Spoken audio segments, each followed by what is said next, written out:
Ibrahim Traoré a signé un décret exécutif en janvier 2026, provoquant un bouleversement majeur au Burkina Faso. Ce décret inclut la nationalisation des ressources minières et l'interdiction d'accès aux citoyens américains, marquant la fin d'une longue dépendance envers l'Occident. Mais quelle sera la réaction internationale à cette décision radicale ?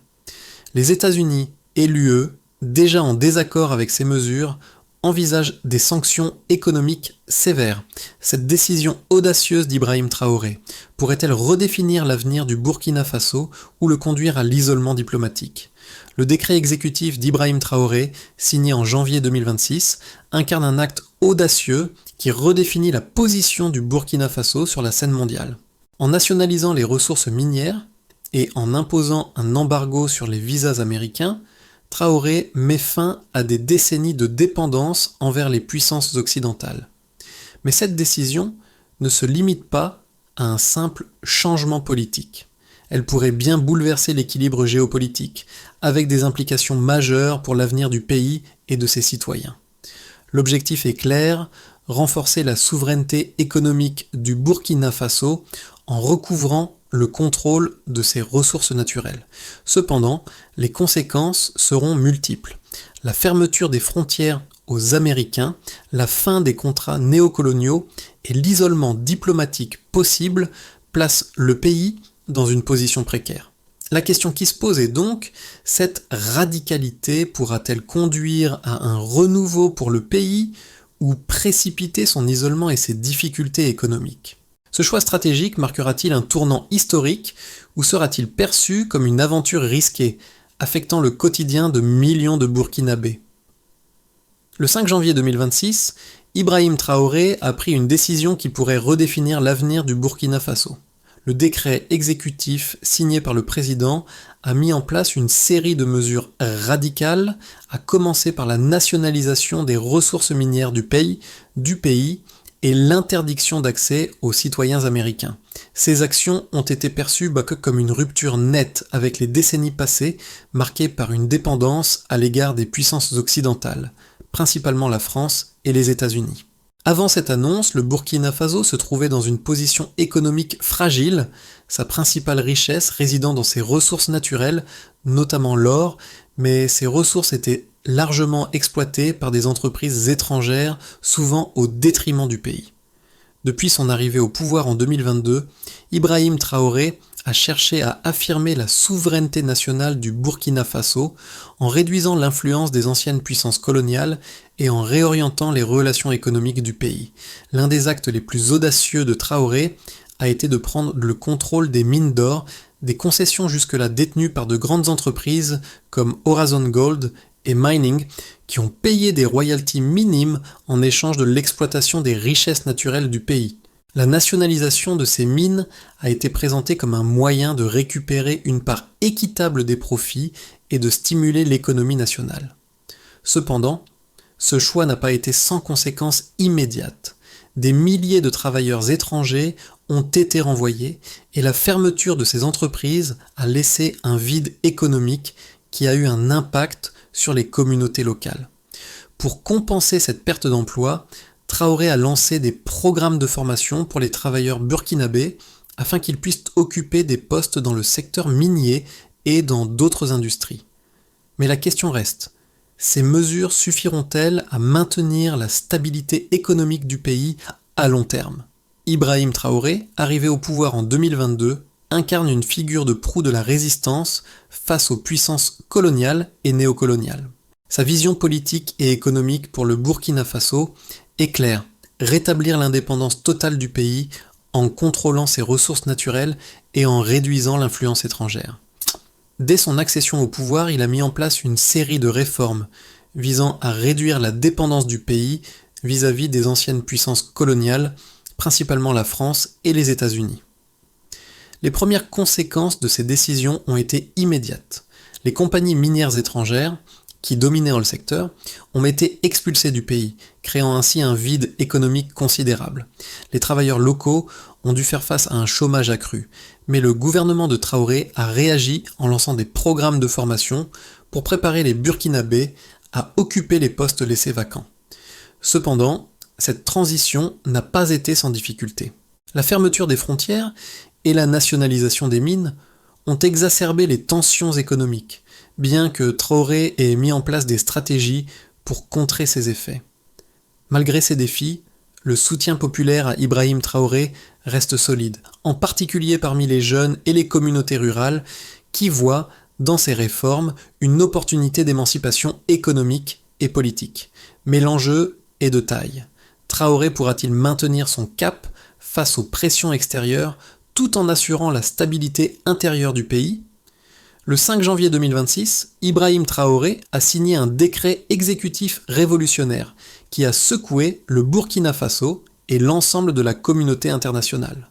Ce décret, qui nationalisait les ressources minières du pays et interdisait l'accès des citoyens américains, a mis fin à des décennies de relations économiques basées sur l'exploitation des ressources naturelles par des entreprises étrangères. L'impact immédiat de cette décision a été considérable. Les compagnies minières internationales ont été contraintes de quitter le pays et des milliers de travailleurs étrangers ont été renvoyés. Le lendemain de la signature du décret, la population burkinabé a réagi avec une forte mobilisation. À Ouagadougou, la capitale, des manifestations massives ont éclaté, marquées par un soutien presque unanime pour Traoré et ses mesures audacieuses. Les slogans scandés dans les rues exprimaient la volonté du peuple de voir le pays retrouver sa souveraineté économique et politique. Cependant, cette euphorie populaire n'a pas tardé à être confrontée aux conséquences économiques immédiates. Les premières répercussions de la fermeture des frontières et de la nationalisation des mines ont été visibles dans l'économie. La perte d'emploi dans le secteur minier a plongé des milliers de familles dans l'incertitude. Le gouvernement, anticipant cette crise, a rapidement mis en place des programmes de formation professionnelle pour les travailleurs locaux, dans l'espoir de préparer la relève dans les secteurs stratégiques. Cependant, la réaction internationale a été immédiate et sévère. Les États-Unis ont exprimé leur indignation par le biais de déclarations diplomatiques, menaçant de suspendre toute aide économique et de renforcer les sanctions contre le Burkina Faso. L'Union européenne a rapidement suivi, condamnant fermement la politique de Traoré et affirmant que cette radicalisation pourrait entraîner l'isolement diplomatique du pays. Les grandes entreprises minières européennes ont suspendu leurs projets et les investissements étrangers se sont effondrés. Face à cette pression internationale, Traoré n'a pas fléchi. Le gouvernement burkinabé a lancé des négociations avec la Chine et la Russie, deux puissances qui ont montré un intérêt croissant pour l'Afrique ces dernières années. Les premiers accords ont permis au Burkina Faso de sécuriser des prêts à faible taux d'intérêt pour le financement d'infrastructures clés et de renforcer la sécurité militaire du pays. En parallèle, des accords commerciaux ont été signés, permettant à la Chine d'investir dans des projets d'infrastructures à long terme. Mais les défis économiques ne se sont pas limités à la perte d'emplois et à l'effondrement des investissements. Les sanctions internationales ont également eu un impact direct sur les secteurs sociaux du pays. L'aide humanitaire, qui provenait en grande partie des États-Unis et de l'Union européenne, a été réduite de manière significative, affectant les programmes de santé et d'éducation qui soutiennent les populations les plus vulnérables. Malgré ces difficultés, Ibrahim Traoré a conservé un fort soutien populaire, en particulier parmi les jeunes et les communautés rurales qui ont vu dans ces réformes une chance réelle de transformation. Toutefois, la question reste de savoir si cette transition radicale pourra être menée à bien sans provoquer un effondrement économique total. Le gouvernement doit maintenant équilibrer ses ambitions souverainistes avec la réalité d'une économie mondiale de plus en plus interconnectée. Le chemin qui s'ouvre devant le Burkina Faso semble semé d'embûches. Les décisions de Traoré sont audacieuses, mais les résultats à court et moyen terme sont encore incertains. Si le pays parvient à tirer parti de ces nouvelles alliances avec la Russie et la Chine, il pourrait marquer un tournant dans son histoire. Mais l'isolement international, même partiel, pourrait plonger le pays dans une crise économique profonde, affectant directement la vie de millions de Burkinabés. Les premières conséquences économiques des réformes radicales mises en place par Ibrahim Traoré ont été immédiatement visibles dans les chiffres. La nationalisation des ressources minières a permis au Burkina Faso de récupérer des milliards de dollars de profits autrefois détournés par des entreprises étrangères. Avant la nationalisation, des géants comme Horizon Gold et Endeavour Mining extrayaient annuellement plus de 20 tonnes d'or, pour une valeur estimée à 1,2 milliard de dollars par an. Cependant, ces entreprises ne versaient que 6,7% de leurs profits, soit environ 80 millions de dollars par an. Après la nationalisation, le Burkina Faso a commencé à percevoir entre 25% et 30% des revenus provenant des mines, ce qui représente une augmentation de 250 millions de dollars supplémentaires par an pour l'État. Cependant, cette transition ne s'est pas faite sans perte. L'embargo sur les visas américains a conduit à une réduction significative du nombre de travailleurs étrangers présents dans le pays. Environ 15 000 employés étrangers ont dû quitter le pays, notamment dans le secteur minier. Cette perte a provoqué un vide temporaire sur le marché du travail, mais le gouvernement de Traoré a lancé un programme de formation professionnelle qui devrait permettre à 5 000 Burkinabés de prendre ces postes vacants d'ici 2 à 3 ans. Les impacts sociaux ont également été significatifs. Avant les réformes, le Burkina Faso recevait près de 6 millions de dollars d'aide humanitaire annuelle des États-Unis et de l'Union européenne. Après la mise en œuvre de l'embargo et de la nationalisation, une partie de cette aide a été suspendue, représentant une perte importante pour les secteurs de la santé et de l'éducation. Cependant, Traoré a cherché à atténuer cet impact en cherchant des financements auprès de partenaires alternatifs tels que la Russie et la Chine. Grâce à ces partenariats, le Burkina Faso a pu sécuriser des prêts à faible taux d'intérêt pour financer des projets d'infrastructure. En parallèle, les projets de reconstruction économique lancés par Traoré ont permis de créer plusieurs milliers d'emplois locaux dans des secteurs comme les infrastructures et la formation professionnelle. Le gouvernement prévoit que le taux de chômage baissera de 15% à 12% dans les 5 prochaines années grâce à ces initiatives. La décision d'Ibrahim Traoré de nationaliser les ressources minières et de fermer les frontières aux citoyens américains a suscité un débat intense, non seulement au Burkina Faso, mais à l'échelle internationale. Les partisans de Traoré soutiennent que ces mesures représentent un acte nécessaire pour récupérer l'indépendance économique du pays et mettre fin à des décennies d'exploitation par des puissances étrangères. Selon ces partisans, les multinationales, en particulier dans le secteur minier, ont tiré d'énormes profits sans verser une part équitable aux Burkinabés. Le taux de redevance que ces entreprises versaient, d'environ 6,7% des bénéfices, était largement insuffisant par rapport à la valeur des ressources extraites. En nationalisant les mines, Traoré a pu augmenter les recettes de l'État de 250 millions de dollars par an, un pas important vers une plus grande souveraineté économique. Cependant, les critiques de cette politique soulignent les risques majeurs qu'elle représente pour l'avenir économique du pays. D'abord, la fermeture des frontières et l'expulsion des entreprises étrangères risquent d'entraîner un isolement économique croissant.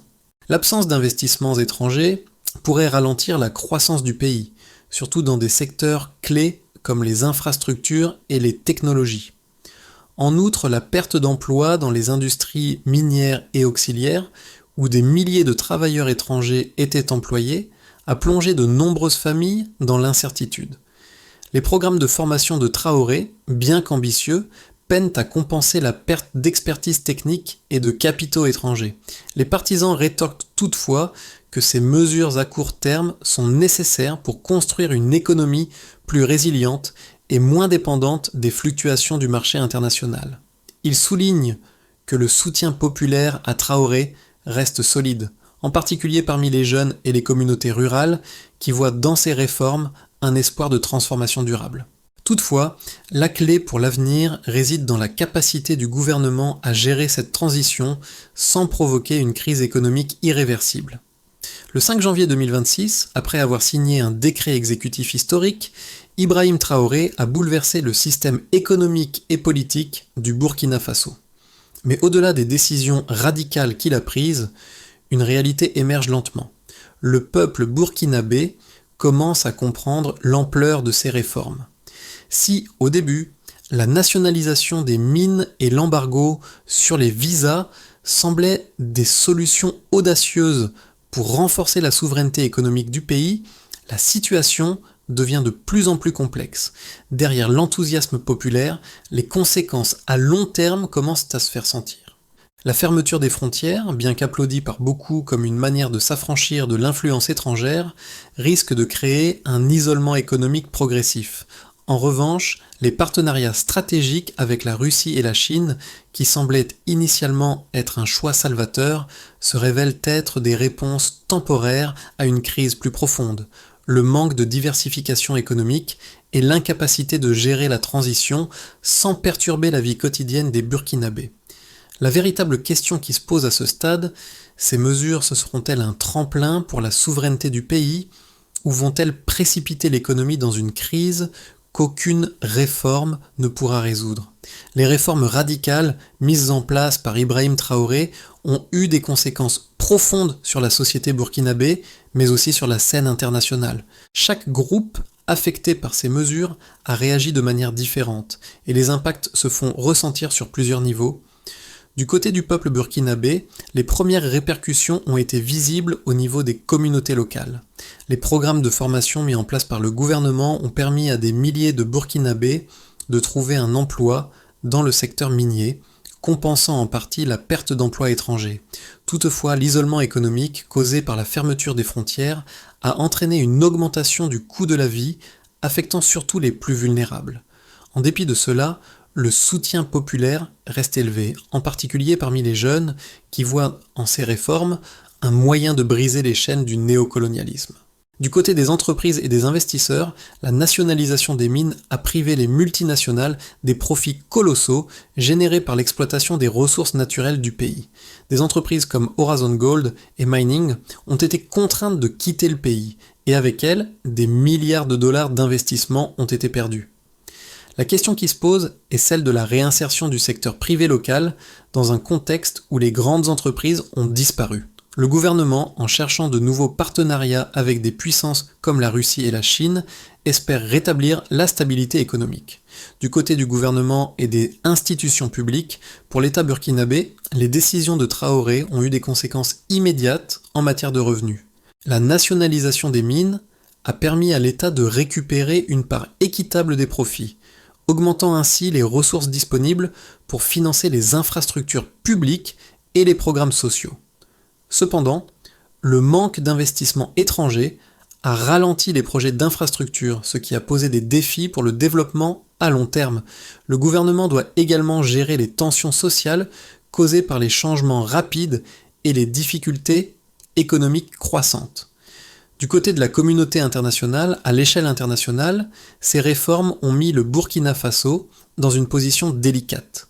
L'isolement diplomatique et les sanctions économiques imposées par les États-Unis et l'Union européenne ont affecté les relations commerciales du pays.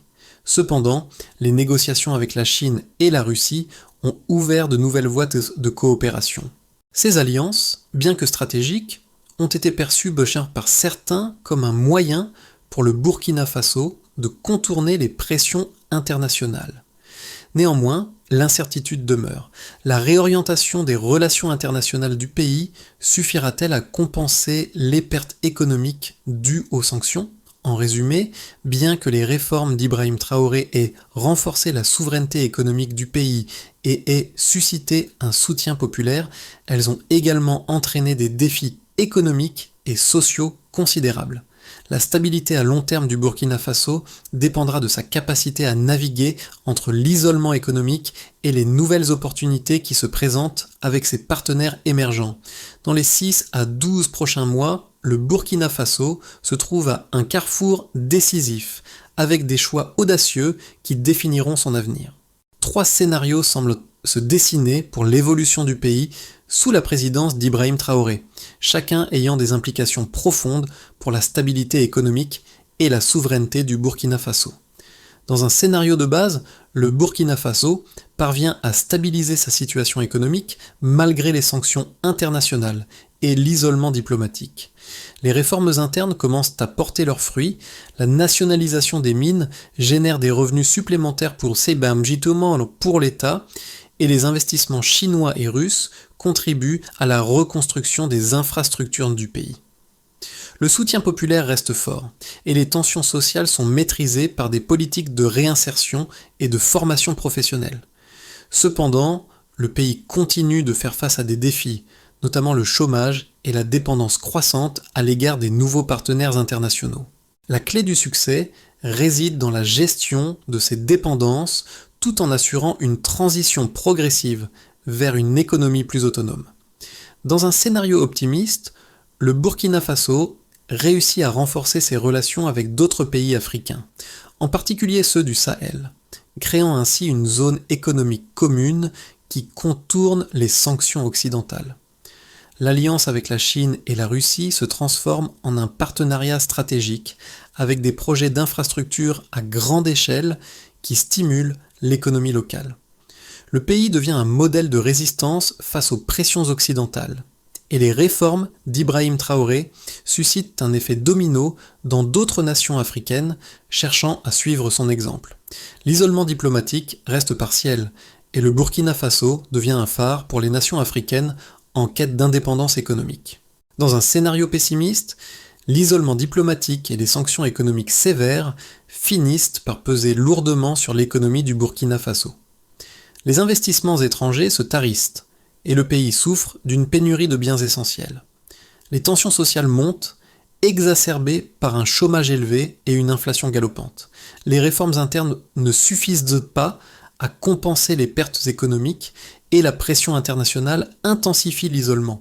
La situation devient de plus en plus précaire et le gouvernement de Traoré est confronté à des défis internes croissants, notamment des manifestations et des contestations politiques. Sur le plan des recommandations stratégiques, afin d'éviter le scénario pessimiste et maximiser les chances de succès dans les scénarios de base et optimistes, il est crucial pour le gouvernement de Traoré de diversifier davantage l'économie en investissant dans des secteurs autres que les ressources naturelles.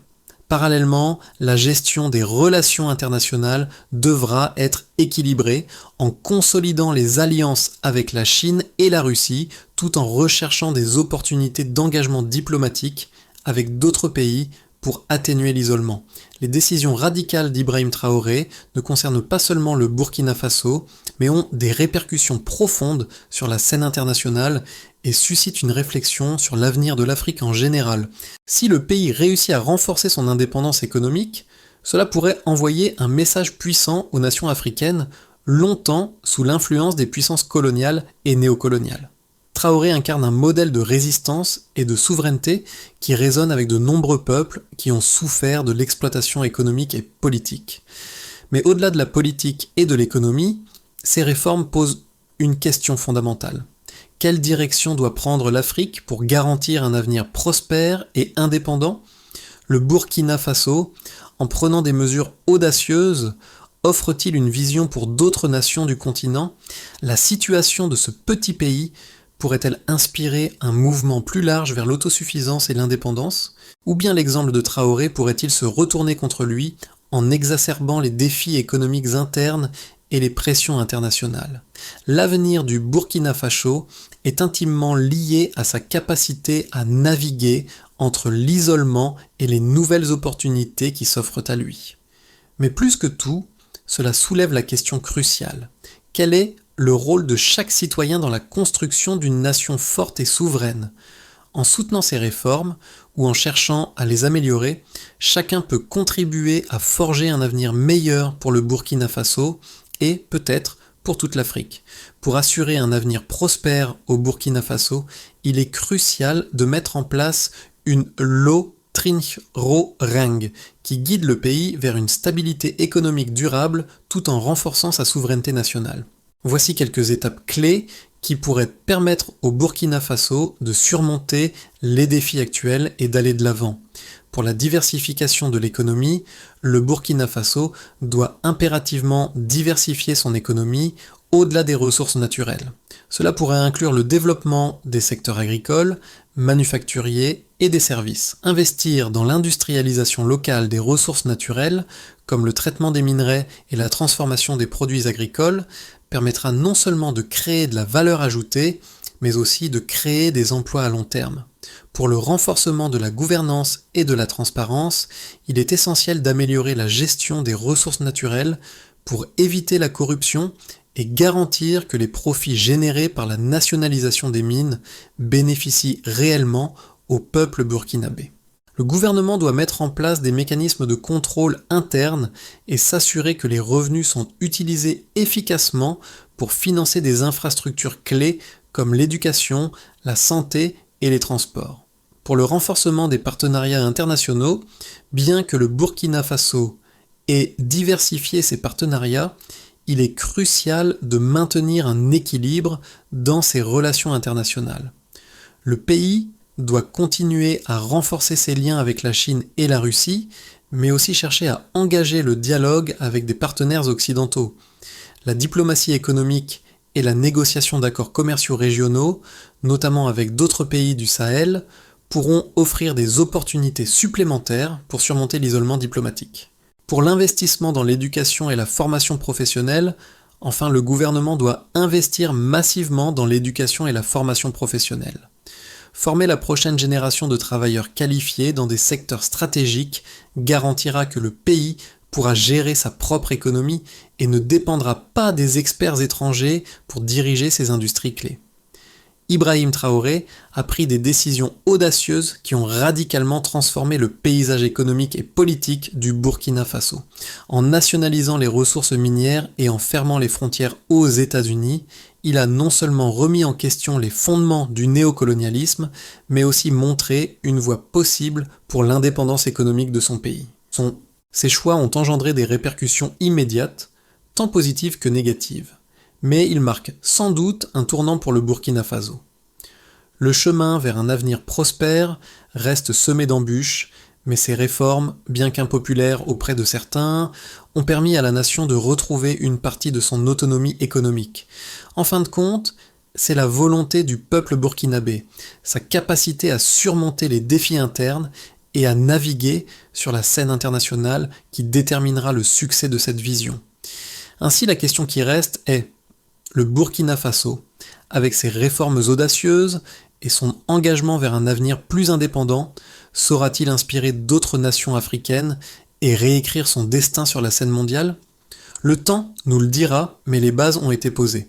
Le Burkina Faso se trouve à un tournant décisif. Les réformes audacieuses d'Ibrahim Traoré ont ouvert une voie vers une plus grande souveraineté économique et politique, mais l'avenir reste incertain. Le pays doit maintenant naviguer entre les défis internes et les opportunités externes qui se présentent à lui. Mais ces questions ne concernent pas uniquement les dirigeants et les politiciens du Burkina Faso. Chaque citoyen, chaque Africain a un rôle à jouer dans cette quête pour l'indépendance et la prospérité. Que pouvez-vous faire pour soutenir un avenir plus autonome pour le Burkina Faso et d'autres nations africaines ? Comment pouvons-nous tous contribuer à ce mouvement pour un continent plus fort et plus uni ? Il est temps de réfléchir, de s'engager et de poser les bases de ce changement. Si vous croyez qu'une Afrique unie et indépendante est possible, partagez vos idées, discutez de ces réformes et soutenez ceux qui luttent pour un avenir meilleur. Quelle sera votre contribution dans ce grand mouvement ?